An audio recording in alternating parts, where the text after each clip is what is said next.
From the banks of the Colorado River in Lake Mead to the homes and businesses in Southern Nevada, welcome to Water Smarts, the podcast pumping from the heart of Las Vegas, where we engage with the experts who keep the water flowing throughout Southern Nevada. I'm Bronson Mack. And I'm Crystal Zelke. From how we treat it, deliver it, use it, protect it, and conserve it, the Water Smarts podcast is all about water in Southern Nevada. We hope to make you a little smarter about the one thing that keeps us all connected: water. Hey, Crystal, how are you today? I'm doing good, Bronson.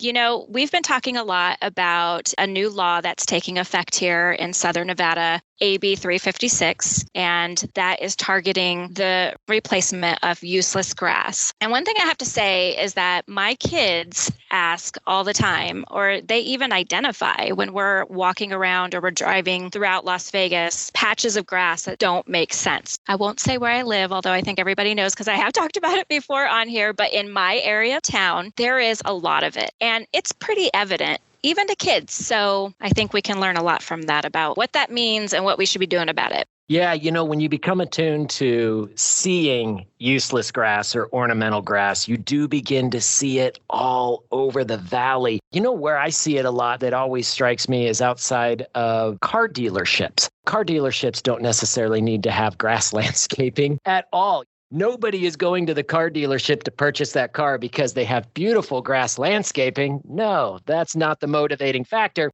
This community's done a good job, certainly on the residential side, replacing grass. In fact, our community hit a pretty significant milestone just a little while ago when we crossed the threshold of 198 million square feet of grass removed. Why was that such a benchmark for us? Well, that was enough grass for us to take an 18-inch wide strip of sod and stretch it all the way around the circumference of the earth. That's a considerable amount of grass that had been removed at that time, and we've even exceeded that now.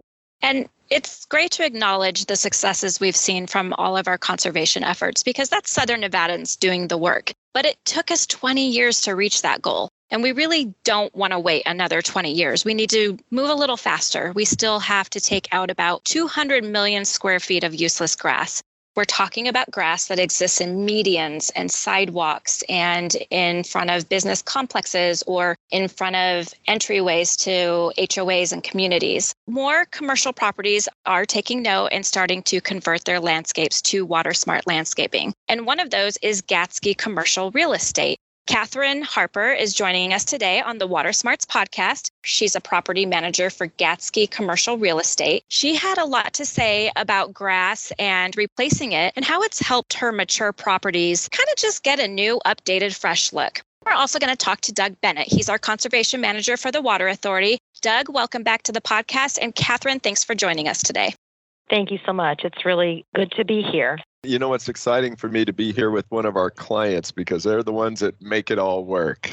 Right? This is it, Doug. This is where rubber meets the road, where all of the efforts going into promoting conservation, getting turf replaced with water smart landscaping. This is where it all comes together. And Catherine, I'd like to start with you a little bit. You're a property manager. You have several commercial properties around Southern Nevada. Can you give us a little background about yourself to help our listeners understand the types of properties that you represent? Certainly. I've been in Las Vegas, Nevada for about 30 years now. Been in commercial property management since 2005. And I've been with Gatsky for about 2 years. Gatsky manages about 5 million square feet of commercial space here in the valley. And currently, my own portfolio is about 20 commercial properties. Catherine, when we last met, you told me that a lot of commercial properties you manage are a little bit older and really needed a facelift, particularly the landscapes. You looked at different options for the properties and you ended up recommending several of the commercial properties update their landscapes. So that involved removing grass that had been there for a long time and then apply for the SNWA's Water Smarts Landscape Rebate. Can you tell us why you felt replacing the grass at these properties was so important to Gatsky? Yes, I can. So being a resident for 30 years, of course, the home I was living in and owned had 30-year-old grass as well. I didn't like the way it looked. I was constantly having to reseed, and it just took a lot of maintenance. So I know that first impressions for anyone in entering a property or a home is the landscape. I mean, I know for myself that when I pull up to someone's house, if they have dirt, bare lot, cars parked on their grass, it doesn't look very nice. Well, older properties, which mainly consist of my portfolio, the blotchy grass, the unattractiveness of it just wasn't appealing to me. So I just felt it was an eyesore. The Water Authority offered a rebate to replace the grass. So I decided that I wanted to see for myself in my own home how the rebate program worked. And so I started the application process. It was very fast. It was very efficient. I think within a week they were outside measuring my lot. Within 6 weeks, I had a check in my hand, and the process completely paid for itself. So if I wanted to do something a little extra, put in some decorative rock or some decorative landscaping, that was obviously extra, but it's easy to spend a little extra when the majority of the job is already covered. Well, Catherine, that's a really interesting approach. I mean, here you have these commercial properties that you're responsible for managing. You heard a little bit about the landscape rebate program, and so you decided that a good way to kind of test things out was to sign up and do the rebate at your own home first. Did I understand that correctly? That is correct, yes. Can you just dive into that just a little bit more? You said it was pretty quick and pretty efficient, but did you run into any hiccups or any challenges? I did not. I applied online. Someone from SNWA came to my home, measured the property, like I said, within a week, and they let me know right away the cash incentive that I would be receiving. That helped me set up a budget for my conversion. They also gave me the program requirements, and they gave me a list of plants that could be used so I could have a nice choice. I hired a landscaper. In fact, I found the landscaper from SNWA's list of water smart contractors. And the contractors already know about the rebate program, and that is what was most helpful to me. And then, of course, the $3 per square foot helped cover the majority of the project. My water bills went from about $250 a month in the summer to $65 or $70 a month. Obviously, the landscape maintenance costs went down with that as well. That being said, it pretty much convinced me to pursue this for my clients. You know what I thought was exciting, Catherine, as you talked about that new look and upgrading things. And of course, a lot of folks that have been around for a while know that back in 2003, we changed the look of new buildings and new commercial projects by limiting the use of turf grass in those projects. So in a lot of ways, the public came to expect that the newest, shiniest, most appealing commercial spaces were those without grass. And that new aesthetic kind of grew on people. And I think that's why, in many ways, people associate that old, tired turf grass with older, tired properties, right? Yes, that's correct. It does kind of go hand in hand. You know, one of the other big issues for a commercial property manager and for HOAs and others that have to do this, I think people take it for granted because we drive all over it, but asphalt. People take asphalt for granted, but it's incredibly expensive to maintain. I know on commercial properties, primarily where they put it into parking lots and along the edges of sidewalks and so forth, especially on an older property, that water from the sprinkler system can really take a toll. Can you tell us about, in your industry, how important is it to protect those surfaces, building walls, paved surfaces, sidewalks?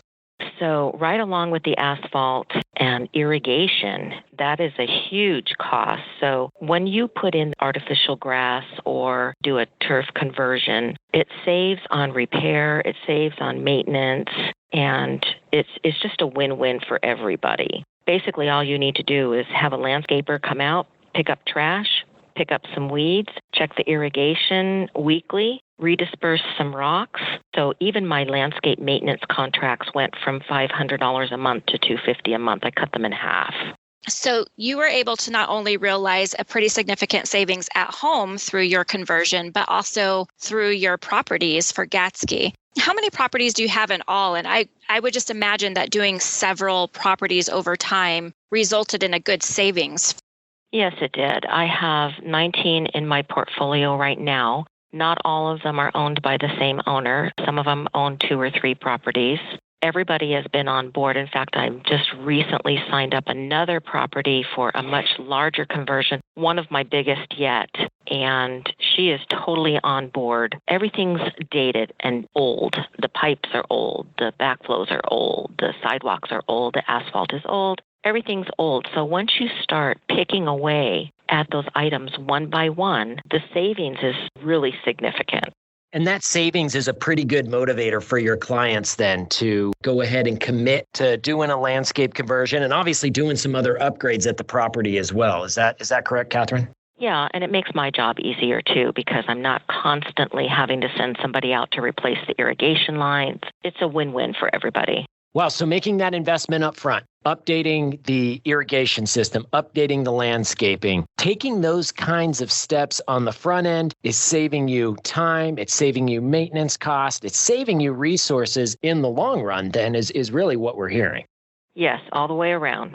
You know, one of the things, Catherine, that obviously the property management viewpoint is one perspective. What kind of feedback do you get from the tenants that are in those facilities? What are their reactions before and after a project, and even a few years after the project? Because I know sometimes when you put these tiny little plants in, it can look a little stark and it takes a little while to grow on people, literally.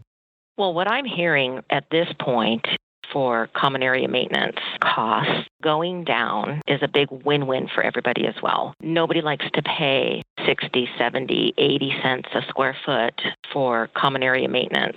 So if I'm reducing costs to the tenants and their CAMs are actually going down when costs are going up, they're on board. They're like, wow, property looks great. I'm paying less in CAMs. It's just a good situation for everybody. Oh, that's good to hear. You know, I don't think most of us look at it from that perspective that those tenants are not just paying rent, but they may be paying additional expenses that are similar to a homeowners association fee or something that we would pay in our own communities. Exactly. And once they see you spending money, whether it be asphalt, landscape conversion, that makes them feel like their money is hard at work because it is their money. As a property manager, you want to spend it wisely, and clients and tenants' happiness is important to us. Yeah, and you've got to maintain the aesthetic of these commercial developments. I mean, because you have tenants that are in there, the aesthetic of the commercial development is a direct reflection on that business that is occupying that suite or that building and sharing that property space. So it really does seem like there needs to be this sort of conversation that happens with those tenants and helping them see the benefits of making this kind of investment for their business too. Exactly. It's important to the tenants as well as to the clients. Catherine, you had mentioned that when you applied for the rebate for your home, that it was a really smooth process for you. And I'm just curious about on the business side of things when you were doing it for your properties, because that might seem like an overwhelming project for some managers to have to take up. You know, they've got to talk to their tenants. They've got to get everybody's buy-off on it. So what was that process like for you going through our rebate program? It was equally simple. As a matter of fact, with COVID, everything was done online, whereas before I had to submit an application by mail. Now you receive the application via email. You have your owner sign it. If it's a corporation, you need the corporate document to go with that. But most property managers have those legal documents in hand, so it wasn't a problem. You send everything off. Within a week, you get a measurement, and it tells you exactly how much your rebate is going to be. Then you go out and you get your proposals, you match them up, you get your owner's approval. And to date, I think the most out of pocket on my commercial conversions that I have spent is $100. Wow, that's amazing. Really? It's really good to hear that some of the improvements we made during the pandemic are paying dividends to our clients as well. And so we did change a lot of our procedures and move a lot of the processes online. So we allow both our residential customers and our commercial customers to sign their documents electronically. So that's a nice convenience for a lot of people. We still do visit the property, but often nobody needs to be there. We'll just go out and take those measurements and get back to you and let you know what we found, take photographs and so forth. So I'm glad to hear that was a very seamless and simple process for you, both as a homeowner and as a commercial entity. It was. And the map that they give you when they complete their process of measuring is so accurate. Well, Catherine, it certainly sounds like Gatsky is doing their part to keep properties updated, keep the aesthetic updated, keep them water efficient, getting rid of that useless grass. Doug, we've heard some great reasons from Catherine, aside from saving water, reducing those maintenance costs, upgrading the aesthetic of the facilities and the property, protecting those hardscapes that are associated with commercial properties, asphalts and block walls and things like that. You know, when we talk a lot about why it's important to conserve our water resources on this podcast. And, you know, we all know that no one likes to be told what to do, but the fact is that with the passage of AB 356, HOAs, businesses, and multifamily properties are going to not be allowed to use Colorado River water to irrigate decorative or non-functional grass going forward. Can you just talk and explain to our listeners a little bit about AB 356? We do have an entire podcast on AB 356, but if you haven't listened to that yet, Doug, could you just give us a little insight into what that law requires? Sure. I think it's important to have a little bit of background on why AB 356 made so much sense. 90% of our water comes from the Colorado River. The remaining 10% comes from the groundwater that's deep beneath our feet. Everyone, I think, is fully aware the Colorado River has been experiencing a 2-decade-long drought. And those impacts on the river have continued to pile up, so to speak. And then we've had very scarce precipitation in the upper basin of the Colorado over this past winter, and it looks like there's going to be shortages on the river. Those shortages are basically agreements between all the states that share the Colorado River. And in the lower basin, we're talking about Arizona, Nevada, and California engaged in discussions about how to manage that resource most effectively. And one of the things you do in a drought or a shortage is you cut back on your demands. And Las Vegas and Southern Nevada are going to be cutting back on their demands. And so when we look around at where our water goes, Bronson, you know, 60% of our water, about 2/3 of all the water we use in this valley is being applied to landscapes. And landscape is vitally important to this valley. It's part of our quality of life. It's what's creating shade. It's places for birds to nest. It's critically important in a desert urban area. But when we look at how we're applying water to landscapes, we need to make some value choices. I want the tree, I want the shrub, I want the ground cover and the flowers. But what we found was that turf grass was taking 10 feet of water and that these other styles of landscaping were only using 1/4 of that. So we want to move from one to the other. Now, turf grass can be important too, right? Everybody wants their kids to be able to run in a park or fly a kite. We all enjoy those functional areas of turf grass that we have around the valley, and we're going to still need them. But why am I putting 10 feet of water on a little turf island in the middle of a shopping center parking lot so it can erode the asphalt away and spray people's cars and all those things that Catherine was talking about? And so when we looked around at what are the value choices that we need to make under these kinds of drought conditions, it seemed pretty conspicuous that the greatest amount of remaining non-functional turf grass was in the commercial sector. It wasn't necessarily in people's front yards. It was in shopping center parking lots and along streetscapes and just places where nobody was truly using it. The only time it was being walked on was somebody was pushing a lawnmower over the top of it. The legislature completely agreed. In fact, it was so strongly supported that we implement this law that some of the votes were unanimous, which is almost unheard of in this kind of political climate that everybody would support something like this. And so it was certainly a mandate to deal with that. I want to say one more thing too, Bronson, about how we're doing this. In a lot of cities, if there's a drought, they're just going to have a mandate to turn off the water.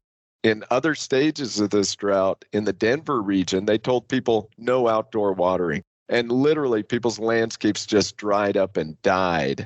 And that's not what we're looking for. We've always worked with this community to find new solutions, to move to better opportunities. And what this is a 5-year plan to convert those areas that are non-functional turf to areas that still are attractive, functional landscaping, trees, shrubs, flowers, color, texture. But we're going to do that over a 60-month period, not with a mandate that everybody needs to turn off the water next week. And not only are we going to ask for that, we're also going to provide those rebates. So the rebates are still going to be coming to the commercial sector because we want to help them get to where this community needs to go. Yeah, and commercial properties have had, just like residential properties, have had rebates available to take the initiative, replace that grass with water smart landscaping. Those rebates have been available for 20 years. And obviously, Catherine and Gatsky have taken advantage of that in recent years. But, you know, AB 356 really does help to spur along commercial property owners to make that investment, to make that commitment to the community from a water resource standpoint and replace that non-functional grass with, like you said, water smart desert style landscaping that's drip irrigated. It's much more water efficient as well.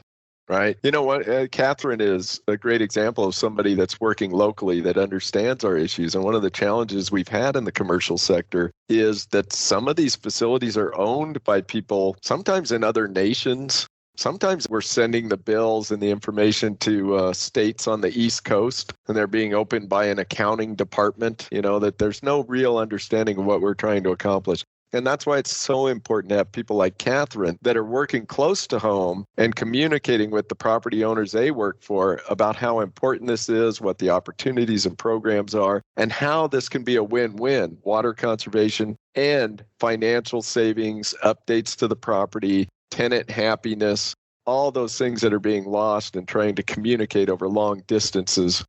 So, Doug, you had mentioned that this is going to be a 5-year process. The grass doesn't have to come out in these areas until the end of 2026. So while nobody needs to panic or run out and do any conversions at this exact moment, we really don't want them to wait either. And why would that be? What would be your advice to those who might actually be on the fence or think that they should wait a little bit longer because they do have time? Maybe they think we're going to increase the rebate.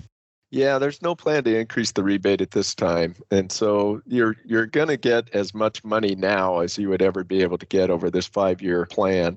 One of the other things that I think is important is, you know, there's still some work to be done in defining the difference between non-functional and functional turf. But some of this stuff, you don't have to be a landscape professional to look out and go, yeah, that's not functional. There's not going to be anybody that comes up with a good excuse for keeping that. So I think most property owners could look at that and figure out that this stuff's probably going to be tagged for removal or replacement. So look at those things, but also keep in mind, this could involve well over 100 million square feet of affected turf grass. So there's limited resources in the community to go do these projects. My recommendation to a commercial property owner is start planning this project right now so that you can line up those resources, that you can ensure that your landscaper has you on their project list, that you have your bids, that you're able to move forward when you have the authority or the direction from the property owner. Things in the commercial sector don't happen immediately. People have to write budgets, they have to pitch their projects.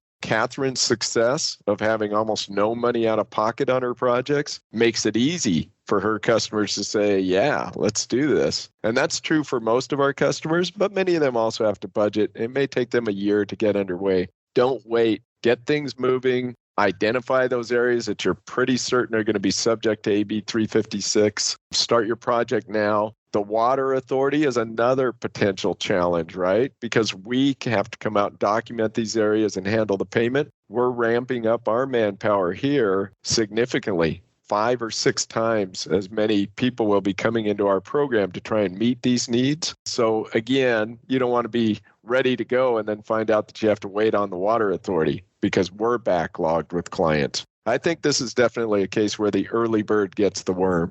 Yeah, the early bird definitely gets the worm. And when you think about all of the progressive and comprehensive water conservation activities that the Southern Nevada Water Authority puts forth in this community, we've been early adopters of water conservation, and that has really benefited our community, especially when you consider that in 2002, we were using more than our Colorado River allocation. Once we implemented our current conservation programs and watering restrictions, we saw that water use continue to decline year over year since that time. Conservation works. Conservation is effective. Doug, as you've talked a little bit about AB 356, is Southern Nevada or is Nevada the only state that's mandating something like this that you're aware of? Yeah, you know, I just had a call yesterday from the city of Denton, Texas, and they're anticipating significant growth, and they were tasked with reaching out to communities that have had a lot of success in water conservation. And so one of their staff members reached out to me to find out what was the key to our success. And I got to say, Bronson, the best thing we ever did was implement new landscape standards back in the early 2000s. That was really important, to not let people put grass into ridiculous places anymore, right? And then running our really huge rebate program, which is the longest sustained large rebate program of its kind in the nation, to go back into those older areas and work with people like Catherine on projects to convert those, right? There are others that are emulating us. There are those that are looking to us. But there are a lot of communities that are just doing this as a light switch kind of approach. It's like, oh, the reservoir's full. Have at it. Oh, the reservoir's kind of low. Turn on, stop. Nobody do anything. That's not a way to run a successful city. What we've got to come up with is long-term, future-focused solutions. And I think the authority's been really good at doing that. And our customers are the ones who really make it happen. The authority creates these programs, but if our customers didn't participate in them, we'd have no success whatsoever. Yeah, and you're right. These are sustained programs. We don't turn conservation on and off. We are maintaining a conservation ethic throughout this community that is allowing us to continue to reduce water use on a per-person basis. That also helps us be one of the most sustainable communities, certainly in the desert Southwest. Even though we have this limited water supply, we are using it extremely efficiently. Catherine, going back to you, we understand that people love their grass, and it's hard for a lot of people who move here from other places to understand the situation that we're in and that grass just doesn't belong here in the desert. You grasp that concept. What advice would you have to any other property managers who are still on the fence about this? I just want to say to my fellow property managers that this is 100% free process to apply. It's done in about 10 minutes. You have absolutely nothing to lose. Water bills have gone from approximately $1,400 a month to $400 a month. So why would you want to wait? Why not be proactive? Your clients will love you. Your tenants will love you. And when your client adds another property to their portfolio and they look at what you've done with the other portfolio properties, they're going to be on board with you. So if anybody wants to reach out to me, I'm available through the Gatsky Real Estate Services website. If you have any questions that we haven't covered here, please feel free to reach out to me. I'm happy to help however I can. Well, Catherine, on that note, what a great message to other property managers here in Southern Nevada. The client benefit, the tenant benefit, reducing that maintenance cost, reducing your overall water costs, just a win-win all around. I think it's really helpful to hear from your experience with the landscape rebate program and how it's affected and benefited the properties that you represent. And Doug Bennett, as always, we appreciate your expertise and all that you and your team have done to help develop some of the nation's most progressive water conservation programs out there. Thank you both for joining us today on the Water Smarts podcast. You're very welcome. Thanks. It was great to be here. The Water Smarts podcast is brought to you by the Southern Nevada Water Authority, which reminds you to follow the mandatory seasonal watering restrictions. You can find your assigned watering days on snwa.com. And you'll also find landscape tips and rebate coupons that help you save water and money. Whether you're a business owner or on the board of a neighborhood homeowners association, we can help your organization save water and save money. The Water Authority offers a variety of cash incentives and programs. Give your property a facelift by replacing grass with a vibrant new landscape and get $3 a square foot in a cash incentive through the SNWA's Water Smart Landscapes rebate program. Or upgrade your plumbing fixtures or evaporative cooling systems through the Water Efficient Technologies rebate program, which helps pay for the installation of water-saving devices. If it saves water, we probably have a rebate for it. Find out more about our conservation programs at snwa.com or by calling 702-258-SAVE. Wow, Crystal, another great episode here on Water Smarts. You know, I appreciate hearing from Catherine and her perspective because sometimes you kind of find that there's two types of people here. The ones that feel like they have to do it and the ones that understand why we're doing it and volunteer to do it. I just appreciate that she understands how important it is that we protect our water supply here. Well, and you see the Gatsky real estate signs all over the valley. They manage a number of different properties throughout Southern Nevada. It's good to hear their experience and Catherine's experience. And it's just great to hear how she is making the investment to help keep these more mature properties up, not only the aesthetic, but also reducing these maintenance costs and water costs for her clients and for her customers. Just outstanding stuff there. And then, of course, Doug always giving us great insight on water conservation. Well, that's it for this episode of Water Smarts. We hope you subscribe and listen in next time. You can send us questions at watersmarts@snwa.com or go to our website, snwa.com, and reach us there. We'll make sure to get back to you with an answer. And hey, we might get one of your questions on our next podcast. So thanks for listening, and we'll see you next time on Water Smarts.